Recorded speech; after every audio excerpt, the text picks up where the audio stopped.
धगधगता ठेवावा लागतो. त्याच्यामध्ये आवृत्तीची कमतरता पडता कामा नये. एप्रिल महिन्यामध्ये 2025 आंतरराष्ट्रीय विमानतळाचं उद्घाटन होईल. परंतु त्यासाठी आंदोलन, घोषणाबाजी, रॉंग कॉमेंट्स करण्याची गरज नाही. एकदा देवेंद्र फडणवीस सारख्या अतिशय ज्याला सोशल इंजिनिअरिंग करणाऱ्या मुख्यमंत्र्यांनी शब्द दिला की तो शब्द कायमचा शेवटचा सांगतो. त्या दिवशी कमर्शियल म्हणजे ज्या तिकीट घेऊन ज्याला लोक इथे उतरतील त्या दिवशी लोकनेते, आता लोकनेते शब्द असेल करा मला माहित नाही, परंतु दिबा पाटील आंतरराष्ट्रीय विमानतळावर आपण उतरत आहोत आणि म्हणून त्या अनुषंगाने आपण वेळोवेळी काहीतरी भाष्य केलं पाहिजे सभागृहामध्ये किंवा, परंतु त्याच्यासाठी उग्र आंदोलन करण्याची त्याला गरज राहिलेली नाही. या आंदोलनामध्ये सहभाग झालेल्या बऱ्याच लोकांवर केसेस झालेले आहेत. आंदोलनाच्या केसेस घेण्याची प्रत्येक सरकारची परंपरा आहे की त्या केसेस विड्रॉ होतात. आता त्या पोलीस नेहमी सावधगिरीने बोलतात की ज्या कंपाऊंडेबल म्हणजे ज्या गोष्टी कोर्टाच्या संमतीशिवाय जे विड्रॉ करता येत नाही अशा केसेस सोडताना सरकार एकाच फतव्यानं त्या केसेस विड्रॉ करतात. आता तशा केसेस किती आहेत ज्या नॉन कॉम्फर्टेबल असलेल्या, त्याचा निश्चितपणे अतुलजी मी अभ्यास करेन. तुमचं एक पत्र दशरथ भाऊ तुमच्या कृती समितीचं द्या, म्हणजे मी माननीय मुख्यमंत्री तथा गृहमंत्री देवेंद्रजींशी पत्र पण देणार आणि त्यांच्याशी मी बोलेन पण, म्हणजे तो प्रश्न आपल्याला निश्चितपणे सोडण्यात जमा आहे. फक्त तांत्रिक बाब राहील. आता राहिला या ठिकाणी आंतरराष्ट्रीय विमानतळावर रोजगार. जगदीश गायकवाडने तर वर्णन केलं की तिथे कोणी आपला प्रकल्प कसं दिसत नाही. तर ती गोष्ट खरी आहे की आपण जर का संयमानं वागलं पाहिजे, परंतु जर का आपण अलर्ट आणि कॉशियस जागृत नसलो तर बाकी आपली गाडी नक्की चुकेल. म्हणजे ट्रेन निघून जाईल आणि त्याच्यानंतर आपण प्लॅटफॉर्मला येऊ. तर त्याकरता मी लवकरच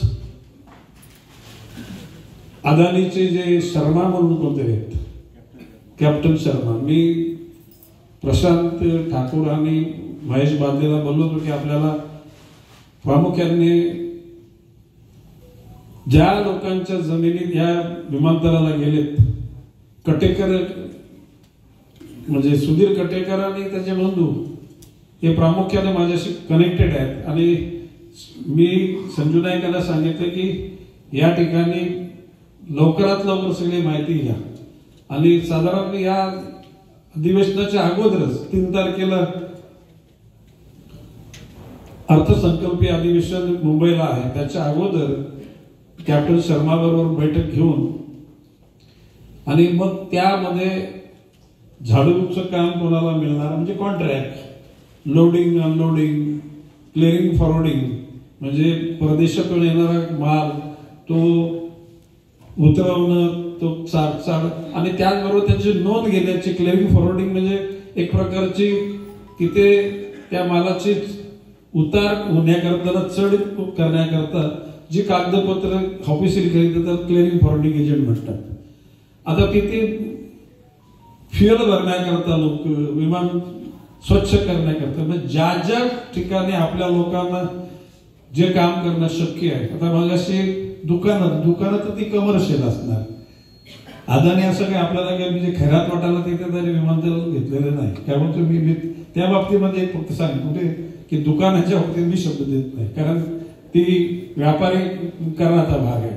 परंतु इतर भागामध्ये आपल्या लोकांसाठी निश्चितपणे त्या ठिकाणी मी शब्द देतो, वेळ पडली तर गौतमजी अडाणी बरोबर मीटिंग करून जेणेकरून आपल्या भावनांची पायदळी तुडवणूक होणार नाही यासाठी आपण सतर्क राहावं. आज हे तीनच विषय महत्वाचे होते आज चर्चा झाल्यापैकी.